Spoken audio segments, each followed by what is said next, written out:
বন্ধুরা, প্রথম ম্যাচে লোবেরার আন্ডারে কেমন খেললো মোহনবাগান? লোবেরাই মোহনবাগান দলকে কি চ্যাম্পিয়ন বানাতে পারবে?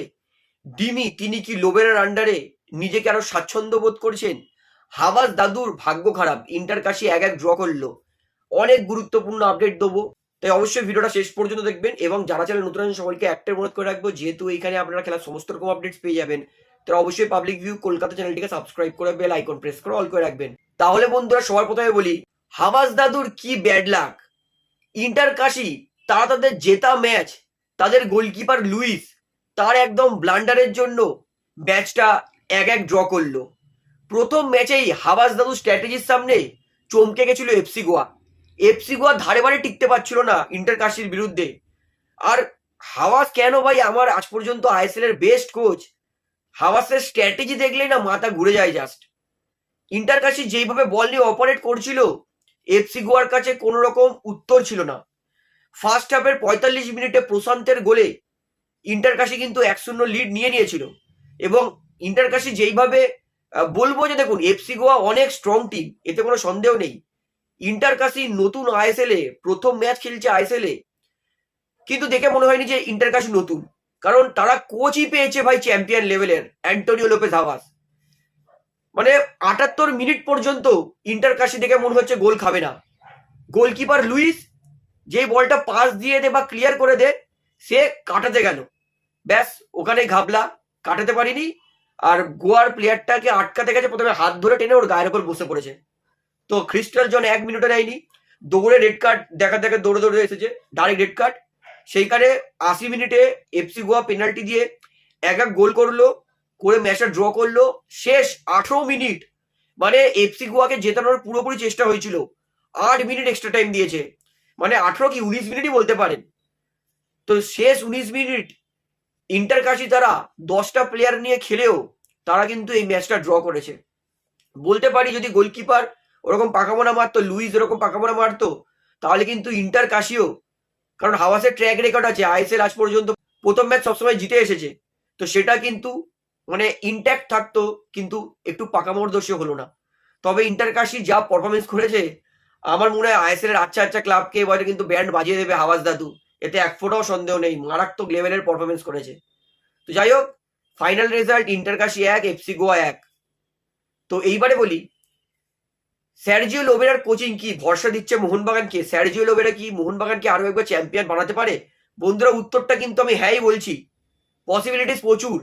কারণ স্যার্জিও লোবেরা তার আজকে প্রথম ম্যাচ, কেরালা ব্লাস্টার কিন্তু মোটেও দুর্বল নয়, 4টে বিদেশি তারা ফাইল করেছিল, আজকে খেলেছিল 90 মিনিট। এই কেরালা ব্লাস্টার যাদের আক্রমণে ভালো ভালো প্লেয়ার আছে, সেই কেরালা ব্লাস্টার আজকে গুনে গুনে মোহনবাগানের বক্সে ঢুকেছে 2 কি 3 বার।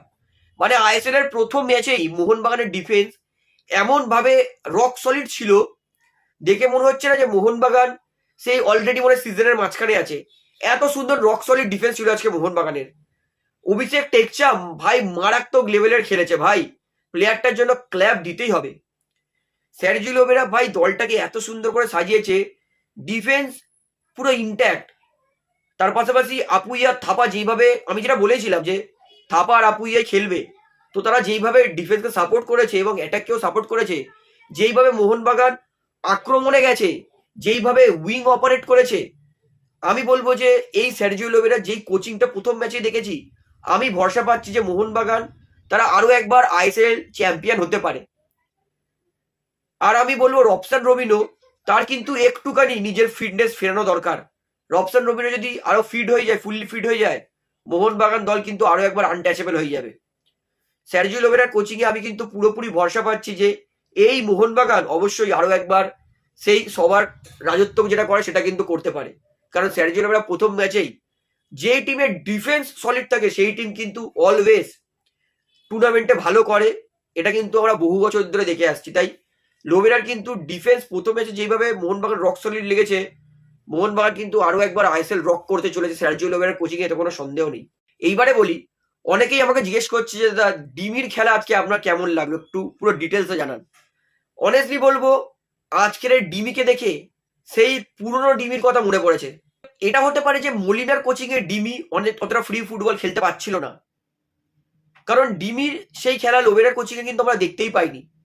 কারণ আমরা জানি যে লোবেরা তিনি সম্ভবত ডিরেক্ট ফুটবলই খেলতে পছন্দ করেন, অ্যাটাকিং মিডফিল্ডার অত বেশি ইউজ করে না। তবে লোবেরার আন্ডারে ডিমিকে খুশিও মনে হচ্ছে, ডিমি হাসছে, সেই পুরনো ডিমিকে আমরা দেখতে পাচ্ছি লোবেরার আন্ডারে। এবং আজকের ডিমি যা পারফরমেন্স করেছে, বহুদিন পরে ডিমিকে আমি সেই পুরনো ডিমির রূপে দেখতে পেরেছি। প্রথম ম্যাচ ডিমি লোবেরার আন্ডারে হয়তো আরো ভালো খেলবে, কারণ প্রথম ম্যাচ যতটা বলা যায় না। তো সময় যেতে যেতে ডিমি যতটা সেট হবে লোবেরার কোচিংয়ে, ততই কিন্তু ডিমি বেশি ভয়ঙ্কর হবে বলে আমি মনে করি। তো আমার বক্তব্য, ডিমি লোবেরার আন্ডারে কিন্তু আরো ফ্রি ফুটবল খেলবে, এবং আমরা কিন্তু সেই পুরনো ডিমিট্রি পেট্রোডসকে কিন্তু আরো একবার মোহনবাগানের জন্য রক করতে দেখতে পারি। আমাকে অনেক কেউই বলছে যে দাদা সোনিতে তো খেলা দেখতে পাচ্ছি না। তো দেখুন, অনেস্টলি বলতে গেলে আমি টিভি চ্যানেল ইউজই করি না, আমার স্মার্ট টিভি আমি অ্যাপ ইউজ করি। তো ফ্যান কোডে হচ্ছে সোনিতে বলেছে যে সোনি 10-2 বা সোনি স্পোর্টস নেটওয়ার্কে আইএসএল হবে, হয়তো আজকের হয়নি, হয়তো পরের ম্যাচ থেকে হবে।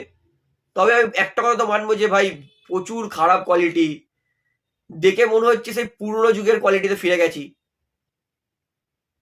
মানে একদম বাজে গ্রাফিক্স ইউজ হচ্ছে, ফুটবল দেখতেই ইচ্ছা করছে না, এত খারাপ গ্রাফিক্স। ফ্যান কোডের থেকে হাত জোর করে একটা রিকোয়েস্ট থাকবে যে গ্রাফিক্সটা একটু ইমপ্রুভ করুন। সেই পুরনো যুগের মাদ্দাতা আমলে যেরকম গ্রাফিক্সে ফুটবল দেখতাম, সেরকম ফুটবল দেখছি সব ঘোলা ঘোলা।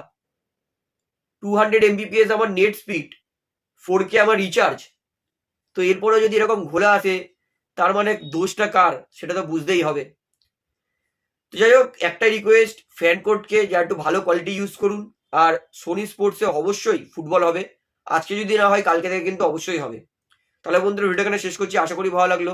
তো ভিডিওটা এখানে শেষ করছি, ভিডিওটি ভালো লাগলে অবশ্যই লাইক করুন, কমেন্ট করুন, শেয়ার করুন, এবং চ্যানেল নতুন সকলকে অ্যাক্টিভ করে রাখবো, যেহেতু এইখানে আপনারা খেলার সমস্ত রকম আপডেটস পেয়ে যাবেন। তারা অবশ্যই পাবলিক ভিউ কলকাতা চ্যানেলটিকে সাবস্ক্রাইব করে বেল আইকন প্রেস করে অল করে রাখবেন। ধন্যবাদ।